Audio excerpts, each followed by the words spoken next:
Hello, everyone, and welcome to Schmidt List. I am your host, Kurt Schmidt. I am very excited for today's show. We've got my friend Brad joining us, and we've got a lot to cover today. So make sure you stick around and check it out, okay? Just as a reminder, for those of you who might be new here, we launched the Solo Club, the Solopreneur Connection. It's a free group on LinkedIn you can join. If you're a solo business owner, independent business owner, we've got this group, people helping other people in this area. We've got a lot of different backgrounds, a lot of different sharing of tools and resources and things. Make sure you go and check it out. It's a lot of fun. And as a quick reminder, because my publisher, who is me, will get really mad if I don't promote the book. The 10-10-10 is available now. It's on Amazon. There'll be links in the description. If you're looking for a way to sort of plan out your future, I've been getting tons of great feedback and tons of great reviews on this. It's something I've used for the last 20 years of my own personal life. I think you'll really enjoy it. And if you don't, it's not that expensive. So don't worry about it. You'll be fine. Okay. Thanks for joining us. Let's jump in and meet my friend Brad. Brad, how are you today? I'm awesome. How are you? I'm doing great. So tell me a little bit about the work you do and who do you work with? I'm a leadership and business growth coach. I work primarily with founders of growing agencies, and people come to me when they feel like they need to level up their leadership. And so agencies go through some predictable stages of growth. And when you're at one of those growth boundaries, the job of the leader changes pretty significantly. And I'm really helpful in getting people across those boundaries. Great. I've got so much to learn from you today, Brad. So, myself, I went through this very early on in my career too, where you're a crafts person and you're starting to get work and you're like, you know what, maybe I can turn this into a real thing and I'm going to make it into a real thing. We're going to do it. And you start doing it and you get employees and things are coming along pretty good. You're all having fun, getting along. And then all of a sudden it starts to get weird. And then I'm not doing my work as much as I used to. And people are asking me for things that I don't know how to provide. And I'm like, why are you asking me for these things? You shouldn't worry about that stuff. And let's worry about the clients and the work. And they're like, no, let's worry about, my benefits and you're like, what's going on? Why did I even get into this? I'm sure that's a very unique situation, Brad. I'm sure. Very unique. You're the only person in the world that's ever had that experience. So as that's a thing, how do you describe and coach people through that initial transformation? Because I'm sure you work with people that are in quick growing places. Yep. Is one of your first things like, you're not alone. So, how do you start your coaching with these folks? So we're always starting where the person is. And so the scenario of from a couple of years ago, that's a great place to start and say, yes, I see that all of a sudden your job is not what you used to do. You used to do coding, or you used to be a designer, or you used to be a writer. And now all of a sudden you're leading all these people. And that's actually a different job, right? Yeah. And when you were doing the thing, when you were the crafts person, you knew at the end of the day that you had a good day because you created things. There are artifacts of your work that are out in the world, right? When you're leading, other people have artifacts of their work that's out in the world, and your job is to make it possible for them to do their job. And that feels super amorphous. Like, I get to the end of the day and I had a bunch of meetings but I didn't do anything, right? There was nothing that I accomplished, that I delivered. And so there's a big shift in identity that needs to take place when we get to that point where we're starting to pull away from the work. And for a lot of people, they fight it because it feels good to do that thing that I used to be good at. And it feels really uncomfortable to be in that leadership role. And so I want to go back to being in the doing the work role. But then, just as you experienced, your people are like, yeah, but this is my job. That's your job. Right. And so if no one does the leader job, now we've got a whole mess on our hands. It is because, and also what happens I've seen is the culture starts to split as the company grows. You've got the old school people that have been there from the beginning, or just a few, maybe, depending on your turnover rate. But sometimes, it's a good chunk of people. And then you've got the new class, right? The new class that's come in, and they have very different expectations than the old school. Because the old school was like, yeah, I'll leave when the work is done. And other people, the new class is like, well, the whistle blows at 5. I'm, laptops down, all this stuff. So just an example. Yeah. And you start to see people working different, and that clash starts to happen. And I remember being an owner and wondering, like, oh, which side is the right side? Which side is right here? Is it the new class just doesn't get it and they need to adapt, or is it the old class needs to adapt? And then, I remember like thinking, oh, it's probably me who needs. So there's two things in there that I see that are really common. One is when we start a business, what's important is flexibility. We don't have enough people that we have people to do all the jobs. So everyone's wearing multiple hats and we're juggling multiple balls. And so we value the flexibility that those first few employees bring. But as the business grows, we're going to start to hire specialists. So we hire an account person, and the account person's job is to take care of the clients and bring in new business and price things and make sure things are done on time, right? And we hire a creative director whose job is to make sure that the creative team is doing well. And those people want to be able to say, I'm doing my job well. Mm-hmm. That requires accountability. So we need to have more accountability as we start to hire those professionals. But the people that love the flexibility, they don't really like the accountability, right? And so they start to say, yeah, but I'm here all the time and I do all this extra stuff. And doing all that extra stuff was really valuable, but it's not really valuable as the business starts to grow, because the accountability is what allows us to grow the business further. Yeah, and the company is changing, right? And unless you had experience ahead of time, it's really hard to guide and set expectations with the staff as the company grows. Because, if I was starting an agency today and I was hiring people, I would let them know kind of, this is the roadmap over the next year or two. And this is how I see your role changing and adapting to that. This is how I see the company's policies changing and adapting to the work and things that we're doing, and allowing that transparency. But if you've never been through that before, you are on the bleeding edge of change every single day. And that could take a toll on you, because I've seen founders and I've had partners before in the past where they really struggle with the change of being an implementer to a leader. Mm-hmm. Like, it's hard to let go of that, just like you said, because they provided so much value. Yes. And now all the value is just air and conversations, Brad. Like, how is it valuable? Well, and that disconnect that you're feeling of like, am I wrong? Are they wrong? Like, what's going on here? A lot of people will come to me at that point and they'll say, Brad, there's something wrong with my staff. Like, they're just not doing the things that I told them to do. And I have to have a hard conversation with them there that says, oh, so there's something wrong with the staff that you hired and that you trained and that you're holding accountable? Like, yes, that's exactly right. There's something wrong with all of I used to have a group partners call it the bad roommate syndrome, right? It was like I've always had bad roommates through my entire life. I don't know why. What's wrong with all these roommates? and so we get to that point, like you say, that I'm now leading the biggest organization I've ever been a part of. Yeah. And it's uncomfortable, but I'm the boss. So I'm not allowed to have a problem. I'm not allowed to be the one that's uncomfortable. Mm-hmm. And so that's where it's really great to have someone who can come alongside you and say, okay, here's where this goes, right? Like, I've been down this road before. And as you and I were talking before we got on, like, I've made all these mistakes.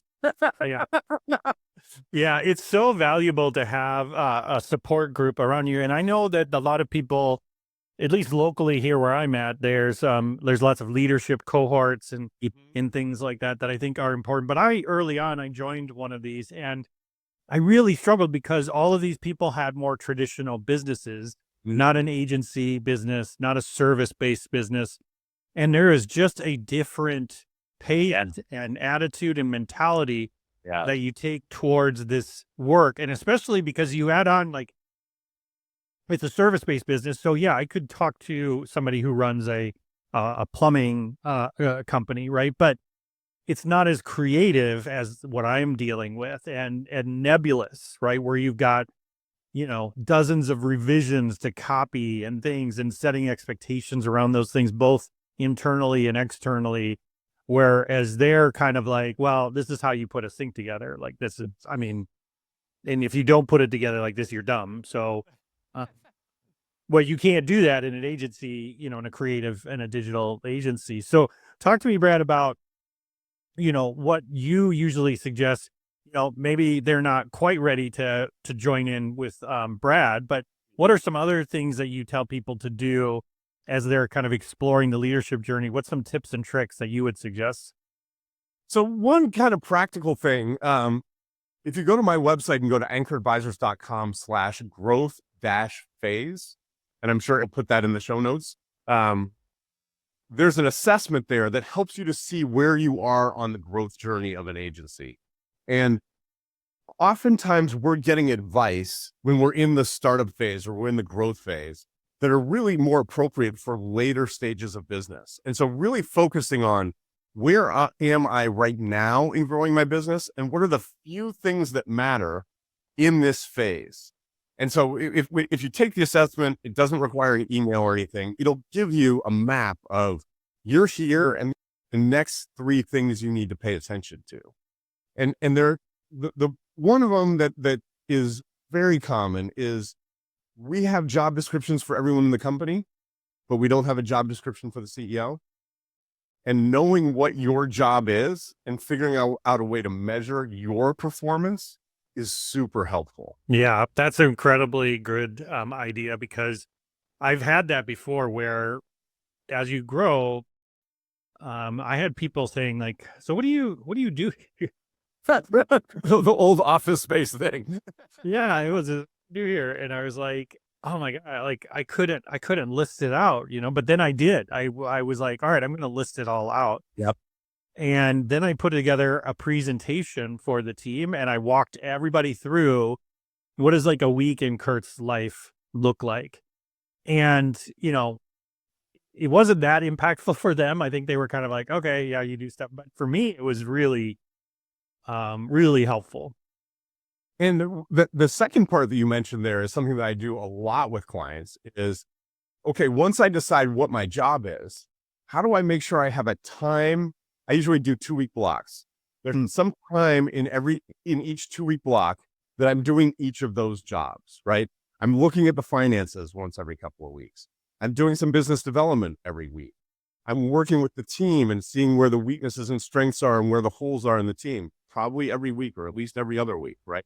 And so there are these roles that we have to play. And unless we have time on our calendar to do them, it's real easy to fill the calendar with fighting fires and calling clients, stuff like that. Yeah, not being intentional with your time is a huge part of it, and taking ownership of it. I want to talk to you about traditional frameworks and things too. As a coach, I've had some people come in and pitch us in our agency at the time on different things, right? And during my tenure, I mean, I was helping a very large agency. We were 500 some people, and we were doing all the things. We were doing StrengthsFinder, Myers Briggs, DISC. I mean, there's a ton of them, right? Yep. And what's your take on those sorts of approaches when it comes to leadership development? How impactful have those things been in your experience? And is it a certain type of person that it works for? Is it all just voodoo? Tell me what you think. Some of those are voodoo. Like I heard someone describe Myers Briggs as like horoscopes for people with PhDs. Oh yeah. Oh, that's a good one. Yeah. I do have a personality typing tool that I use, and I start every coaching engagement by looking at that personality typing tool. And mostly what I'm looking for there is, how do I position this person to play to their strengths? If you think about the job of a football coach or a sports coach is to get people into roles where they can be successful. You as the CEO want to get your team into roles where they can be successful. Yep. Understanding where people's natural tendencies are can help us to do that. The other thing is, and this is going to come as a huge shock to you, not everyone sees the world the same way that you do. Whoa. Okay, wait a second. Some communicate differently from you. That's insane. It is insane. And so when we can see what other people's personalities are, I mean, every time I do this, I'm doing this right now with a team of 15 people where we're putting everybody's personalities up and talking about it. And I know when we do that, there are going to be some that people are like, oh yeah, I knew about this person. And there are going to be others who be like, oh, I did not know that about that person. But that explains a lot, right? Exactly. Right. In fact, this is why we keep having this fight over and over. And so it's like the love languages kind of thing.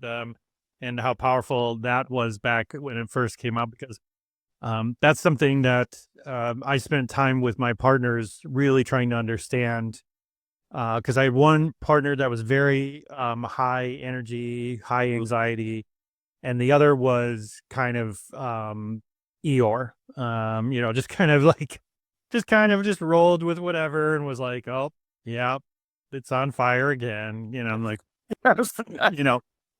both great individuals. I learned a lot from working with them, but being the person kind of in the middle, the kind of mid anxiety Eeyore that I am, worked out great to kind of split the difference. But that's the thing that I wonder about, Brad. I mean, when I'm sure you've worked with partnerships. Yes. Before, and those bring a whole new level of challenges compared to being just the top boss, right? I mean, obviously there's not one that's easier than the other, but I do know a lot of solo people that are like, oh, what I need is to get a partner. And I'm like, does that fix things really? I don't, well, I want somebody to share the responsibility with. And I'm like, again, do you really want somebody to share the responsibility? Think about this. Think about what it's like 5 years from now, not next week, because you don't want to do all these meetings by yourself. That's right. Talk to me about the differences in the dynamics with how the leaders are when you're working with them in a partnership, and what are the things that you coach those people on what to be aware of? Well, if I'm going to say good things about partnerships, there are definitely times where partners have different strengths and different skills. 100%. Yes. Divide and conquer the work. And I will say that partnerships early on tend to grow a little bit faster because you have more of those diverse skills. And so getting a business off the ground is often easier with partners. As you were saying, as the business grows, you can hire a lot of those diverse skills, right? And so the roles for those two partners start to get really ambiguous. Yeah. And so one of the things that I'm doing a lot when I'm working with partners is establishing clear roles for each of the partners with measurements, so that, one of the most toxic conversations for partners is, well, I'm doing more than she's doing. Right. I mean, yeah, right. Yeah. Nobody recalls that. Well, because I mean, it happens in any work environment. The work ethic that people have is different, and some are different in good ways, and some are different in negative ways. And when it's a partnership, it's really pronounced versus this is just your partner on this project, because this project can end at some point, and you'll probably move on to a different thing with somebody else or whatever. So you just kind of put up with it. You knew that Steve acts this way, and you can just kind of get around it, right? But when a partnership, you are married. Yeah. And that's it. Yeah. Like, you can't escape. And the thing that is interesting, because I've been doing this for a while, is that if you see partners and at the very beginning, they're like 98% aligned, but their 2% is not aligned. 10 years later, that 2% is now a big misalignment, right? Yeah.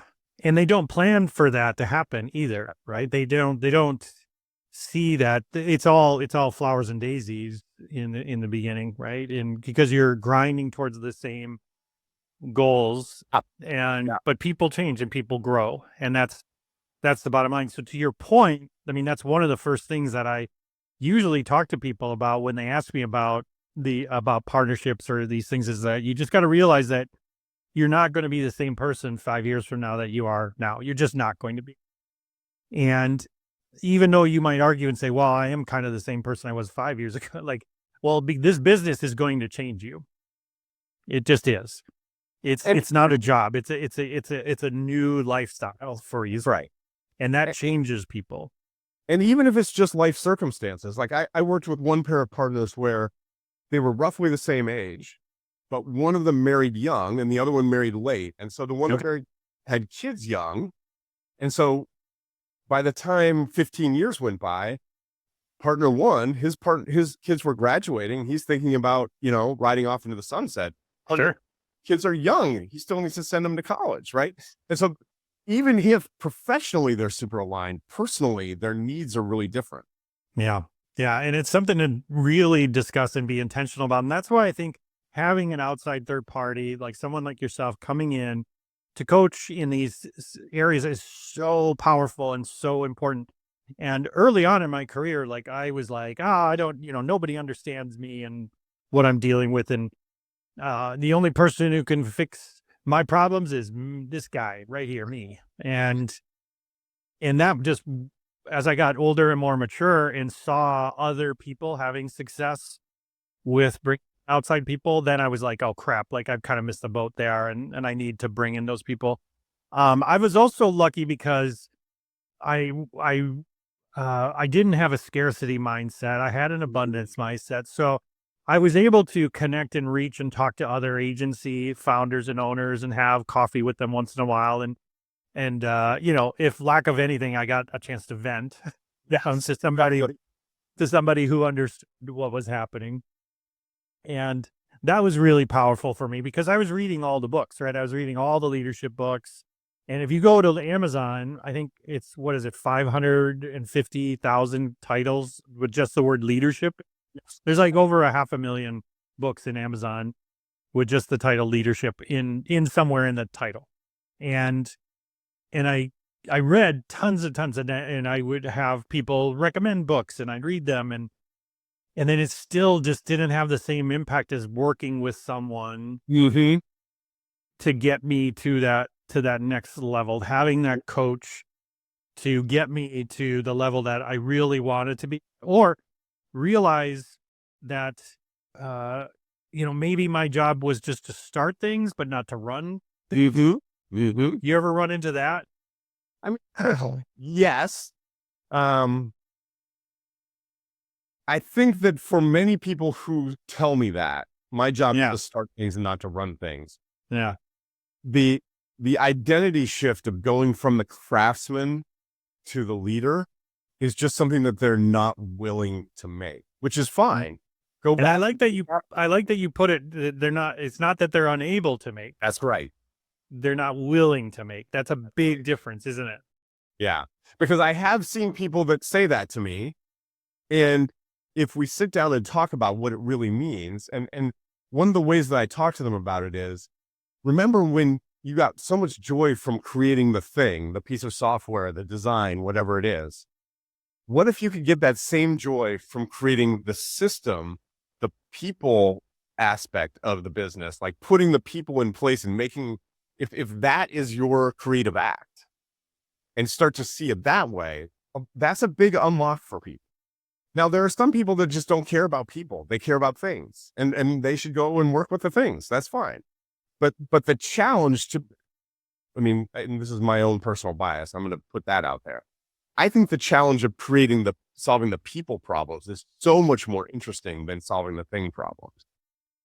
I would 100% agree. And I didn't think that early on in my career either. I fought against it too.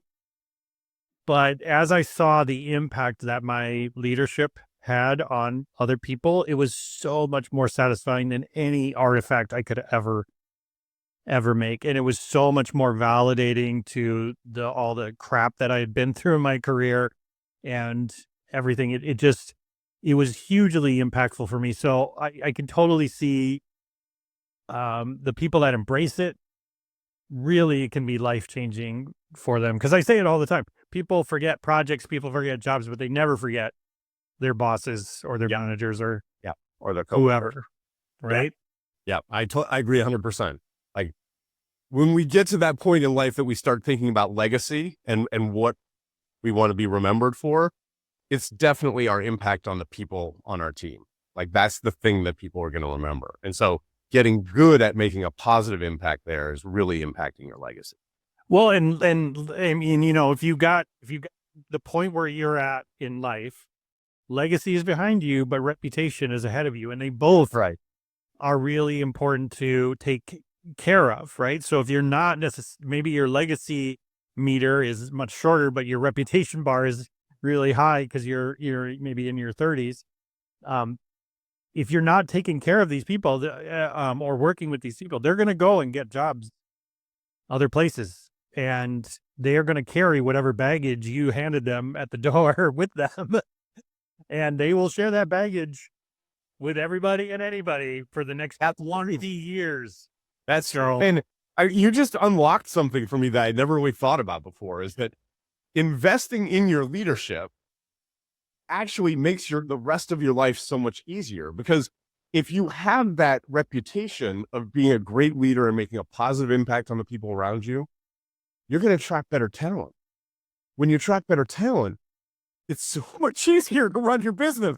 It makes more money. Like it's like having a tailwind, right? And better, but it's secular because better talent will attract better clients or retain clients longer. And then it just all works together. So to your point, if you're not focused on the leadership side of things, you're dismantling a key link in the chain of making your business successful. And if you're not interested in making your business successful, then I suggest go get a job. Like you're going to be much happier. Don't do this. Or don't do this stuff. Like you can have a solo gig. That's fine. I mean, there's nothing wrong with that. I mean, I have essentially a solo gig. You have essentially a solo gig. There's nothing wrong with that. Nothing wrong with that.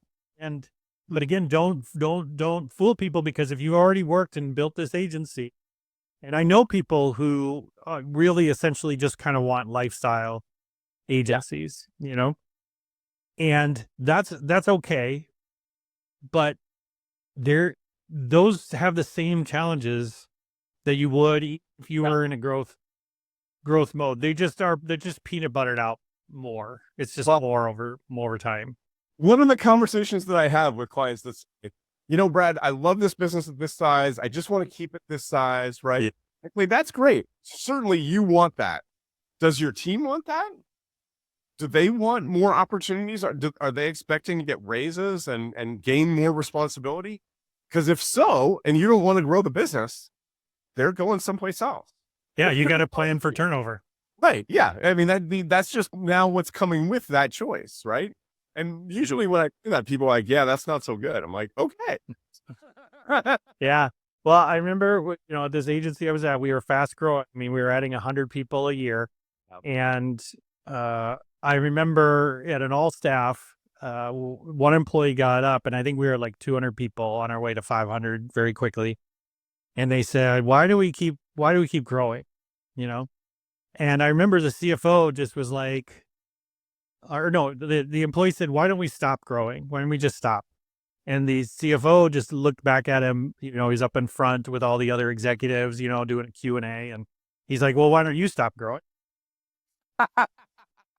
He's like, if you stop growing, we could stop growing. That's right. Problem is that you're not going to stop growing. That's right. And so the business has to grow in order to keep you here and employed and doing the work and providing you the opportunities you're looking for. And I remember that person just being floored, like, oh, okay, I get it. Like they just unlocked why businesses grow. It wasn't just because you watch the news and you're like stocks and stockholders and shareholder value, all this stuff. But when you're in a small to medium-sized business, people don't have that mentality of like growth equals opportunity for me, right? That's for Teslas and the NVIDIAs of the world, right? Not our little agency here in Oklahoma or something, right? Yeah. And it's growth is a beautiful thing. Like Yeah. human growth, our desire for growth and our desire to learn more and have more opportunity, that is created almost all the good things that we have in the world. And to try to stifle that is you're working against nature. Like that's not how the world works. Yeah, we don't want to work against nature. We see what happens when that. Oh, shoot. You think you got a better idea? Well, guess what? Guess what? Nature's got better ideas. It's definitely a force that I don't want to fight against. No. All right. Well, speaking of forces I don't want to fight against, we gotta cut it short here. But Brad, I love having you on the show. Thank you so much for joining me. We gotta have you back on. If I want to get in touch with you, if I want to learn about your services, if I want to, maybe take that survey that you mentioned, and I want to learn more, where do I go? How do I find out more? Anchoradvisors.com, ANCHORADVIORS.com is my website. That's the easiest place to find me. I'm also on LinkedIn. If you search Brad Farris, there aren't very many of us. Farris with an A. But yeah, come on to anchoradvisors.com. The assessment, like I said, is anchoradvisors.com/growth-phase. 10 questions, takes you 5 minutes. It's going to really give you some help about what to focus on next. That's great. I love those surveys. They give you some really great instant feedback, especially when they're put together by such a smart and talented person like Brad here. I highly recommend people go and check it out. Brad, thank you so much for taking the time out of your busy day to join me. I appreciate it. It was super fun. It's always interesting to talk with you. Yeah. All right. We'll talk again soon. Okay. All right. All right. All right, everyone. Thanks for taking the time to join me and Brad. It was a lot of fun. I always learn a lot in our conversations, and I'm excited. Hopefully I'll be able to bring more Brad to you, more Brad, extra Brad, double the Brad. We'll get more Brad for you because it's just fantastic. I love speaking with him. Thanks again for taking the time out of your week. We'll see you next time.